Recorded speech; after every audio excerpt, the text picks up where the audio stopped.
দিল্লির সাথে আমাদের যোগাযোগ অব্যাহত আছে এবং আমরা চেষ্টা করছি যাতে নিয়মের বাইরে কোনো কিছু না ঘটে। রেসপন্স পাওয়া গেছে স্যার? না, রেসপন্স একবার প্রতিদিনই একদিনেই রেসপন্স চলে আসবে সেটা তো আপনি প্রত্যাশা করবেন না। তারা তাদের অবস্থান কিছুটা জানিয়েছে, আমরা আমাদের অবস্থান তাদের কাছে ব্যাখ্যা করছি যে এভাবে দেওয়াটা যে ঠিক নয় এটা আমরা তাদেরকে বোঝাচ্ছি এবং আমরা বলছি যে আমাদের তো স্ট্যান্ডার্ড অপারেটিং প্রসিজিওর আছে, সেই প্রসিজিওর অনুযায়ী আমরা যাব। তারা কিছু তালিকা দিয়েছে, আমরা সেই তালিকাগুলো হোমের মাধ্যমে চেক আপ করছি। আরেকটা হলো যারা ভারতীয় নাগরিক এবং সেখানকার রোহিঙ্গা তাদেরকে আমরা পুশব্যাক করবো না আমরা এখানে তাদের অ্যাকসেপ্ট করছি? এ ব্যাপারে সুস্পষ্ট কোনো সিদ্ধান্ত আমার কাছে এখন পর্যন্ত নেই। আমরা তো নর্মালি পুশব্যাক করি না, তবে বিষয়টা হলো যারা ভারতীয় নাগরিক বলে প্রমাণিত তাদেরকে অবশ্যই তাদেরকে ফেরত নিতে হবে। স্যার, ভারত সম্পর্কে একটা জিনিস খুবই বলা হয় যে গেল আওয়ামী লীগ সরকারের সময় অনেক তাবেদারি গোলামি চুক্তি হয়েছে, আমরা দেখছি ভারত বিভিন্ন ইস্যু বাতিল করছে। তাহলে এই ধরনের চুক্তিগুলো আপনাদের পর্যালোচনা করার কথা শুরুতে আপনারা বলছেন, এরকম কোনো চুক্তি আছে সত্যি সত্যি থাকলে সেটা বাতিল করেন না কেন, অথবা সেটা জনসম্মুখে প্রকাশ করছেন না কেন? দেখুন, ছোট ছোট বিভিন্ন চুক্তি বিভিন্ন সময় হয়েছে, এমওইউ হয়েছে, সেগুলি কিন্তু তাৎক্ষণিকভাবেই আপনাদেরকে জানানো হয়েছে গত অনেক বছরের মধ্যেই।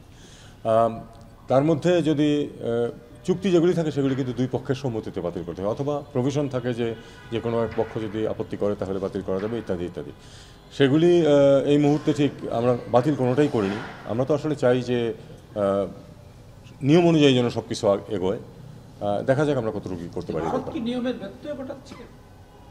দেখুন, নিয়মকে এক্সপ্লেন করা যায় বিভিন্নভাবে। এখন আপনি এটাকে পজিটিভলি এক্সপ্লেন করতে পারেন, নেগেটিভলিও এক্সপ্লেন করতে পারেন কখনো কখনো। তো সব মিলিয়ে আমাদেরকে সেভাবেই এগোতে হচ্ছে। কেউই তো স্বীকার করে না যে সে নিয়মের বাইরে যাচ্ছে। ভারতের সাথে তো আমাদের 100-র উপর চুক্তি আছে, এর মধ্যে কয়টা আমরা সোফার পর্যালোচনা করেছি? না, আমরা কোনোটাই এখনো বাতিল করার ব্যবস্থা করি না। পর্যালোচনা করেছি কয়টা স্যার? পর্যালোচনা বলতে আসলে কি বুঝান আপনারা, সেটা একটা সমস্যা থাকতে পারে। করে দেখেছেন কিনা এটা ঠিক? আমরা তো সব চুক্তিরই আমরা আমাদের কোন অবস্থান বা আমাদের কোনখানে সমস্যা আছে সেগুলি আমরা আইডেন্টিফাই করার চেষ্টা করছি এবং সময় মতো সেগুলি ভারতের সাথে টেক আপ করা হবে। স্যার, পররাষ্ট্র মন্ত্রণালয় একটা গুরুত্বপূর্ণ অংশ সরকারের, কিন্তু এই সব মন্ত্রণালয় সরকারের জন্য গুরুত্বপূর্ণ। গত কয়েকদিন ধরে আমরা দেখছি যে পররাষ্ট্র সচিবের অপসারণ নিয়ে নানা গুঞ্জন ছড়িয়ে পড়েছে। আসলে স্যার এই অপসারণের কোনো বিষয় নেই।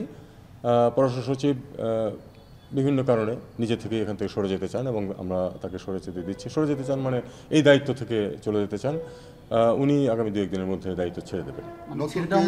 ছুটিতে যাবেন না চাকরি ছেড়ে দিবেন বা অবসরে চলে যাবেন কোনো ডিসিশন? না, উনি চাকরি ছেড়ে দেবেন কেন? উনি তো চাকরিতে আছেন। উনি যতদিন চাকরিতে আছেন দায়িত্ব পরিবর্তন হবে। যে নতুন কে হবে এটা যদি আপনারা এখন আমরা আপনাদেরকে এটা 2-1 দিনের মধ্যে আপনারা জানতে পারবেন সেটা। স্যার, গতকালকে প্রধান উপদেষ্টার সঙ্গে একটা বৈঠক হয়েছে, বলা হচ্ছে এটা নিরাপত্তা সংক্রান্ত। সেই বৈঠকে আপনি ছিলেন, ন্যাশনাল সিকিউরিটি অ্যাডভাইজার ছিল, হোম অ্যাডভাইজার ছিলেন এবং 3 বাহিনী প্রধান ছিলেন। নিরাপত্তা সংক্রান্ত সভায় পররাষ্ট্র মন্ত্রী বা উপদেষ্টাদের সচরাচর আমরা থাকতে দেখি না। আবার সেখানে আইজিপি ছিলেন না, যদিও নাম ছিল আইজিপির থাকার। এই সভাটা সম্পর্কে ওইখানে আপনার ভূমিকা কি ছিল? এটা তো এভাবে বলা যাবে না। আলাপ আলোচনা হয়েছে সেখানে, যেহেতু নিরাপত্তার মধ্যে আসলে তো বর্ডারের বিয়ন্ড এই ইস্যুগুলিও আসে, এই কারণে আমি ছিলাম। আমরা একটু জানতে চাচ্ছিলাম যে ভারতের সর্বশেষ যে স্টেপটা নিয়েছে তারপরে কি আমরা তাদের সাথে যোগাযোগ করেছি? সর্বশেষ কোন স্টেপ? স্থল বন্দর দিয়ে বাংলাদেশে যে আরএমজি পণ্য, এটা কমার্স অ্যাডভাইজার এই বিষয়টা দেখছেন এবং আমরা এটা টেক আপ করছি। তাদের পক্ষ থেকে বলা হচ্ছিল তাদের একটি চিঠি পররাষ্ট্র মন্ত্রণালয়ের মাধ্যমে দিল্লিতে যাওয়ার কথা রয়েছে, সেটি গেছে কিনা এবং কোনো রিপ্লাই এসেছে কিনা? সেই দেখুন, গতকাল মাত্র নিয়ে কথা হয়েছে, এর মধ্যে চিঠি যাবে এবং রিপ্লাই আসবে। এত কি ফাস্ট আমাদের সিস্টেম? এত ফাস্ট না, সময় লাগবে, বাট এটা টেক আপ করা হচ্ছে। চিঠি যাচ্ছে। স্যার, আজকে একটা জিনিস ভাইরাল হয়েছে, এটা সোশ্যাল মিডিয়া আমরা দেখছি যে আমাদের মানে জেনেভায় যিনি রাষ্ট্রদূত এবং তার 2জন কলিগ তাদের একটা কনভারসেশন, এটা ভাইরাল হয়েছে এবং সেখানে দেখা যাচ্ছে জেনেভায় আমাদের রাষ্ট্রদূত আমি দেখিনি এখনো।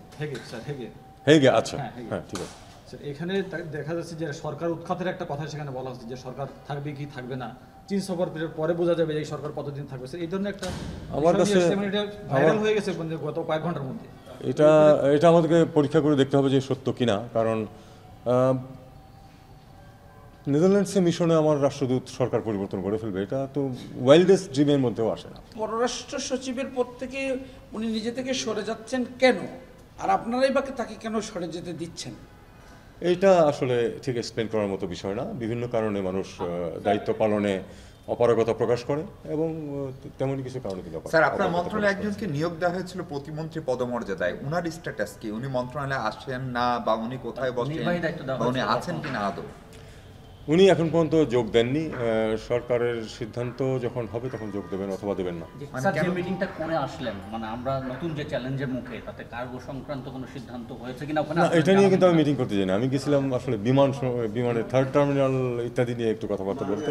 আমি সুফিউর রহমান সম্পর্কে স্যার এই প্রশ্নটা একটু করে নিই যে সরকারের সিদ্ধান্ত মানে অ্যাপয়েন্টমেন্ট তো চিফ অ্যাডভাইজারের দপ্তর থেকে হয়ে গেছে, তাহলে এখানে মানে জয়েন করতে কি কোনো সমস্যা হচ্ছে কিনা? না, জয়েন করতে সমস্যা প্রশ্ন, এই ব্যাপারে কিছু চিন্তা ভাবনা আরও চলছে, তার দায়িত্ব পরিবর্তন বা কোনো কিছু, সেটা যখন যথাসময় আপনারা জানতে স্যার পারবেন। একটা বিষয় যে আজকে একটা চিঠি দেখলাম সোশ্যাল মিডিয়াতে যে অস্ট্রেলিয়ান 41 জন পার্লামেন্টারিয়ান তারা একটা চিঠি দিয়েছে চিফ অ্যাডভাইজারকে, এটা কি ঠিক কিনা? কারণ অনেক সময় ফেক আমি এটা আমার নজরে এখন আসে। দ্রুত নির্বাচনের দাবি। সোশ্যাল মিডিয়াতে তো সবার আগে আসে, অফিসিয়ালি আসে আরও পরে। তা আসুক, তখন আমরা দেখবো এই ব্যাপারে। স্যার, এই যে পররাষ্ট্র সচিব এবং এর আগে একজন প্রতিমন্ত্রী পদমর্যাদার সুফিউরকে নিয়োগ দেওয়া হলো, তো এই সংক্রান্ত বিষয়ে আমরা যেটা দেখতে পাচ্ছি বিভিন্ন অভিযোগ বা বিভিন্ন ঝামেলা, আমরা অফিসার্স ক্লাবের একটা চিঠিও পেয়েছি। এই বিষয়ে আপনারা কি বাইরের চাপে চাপিত বা শোনেন, একটা বিষয় হলো কি,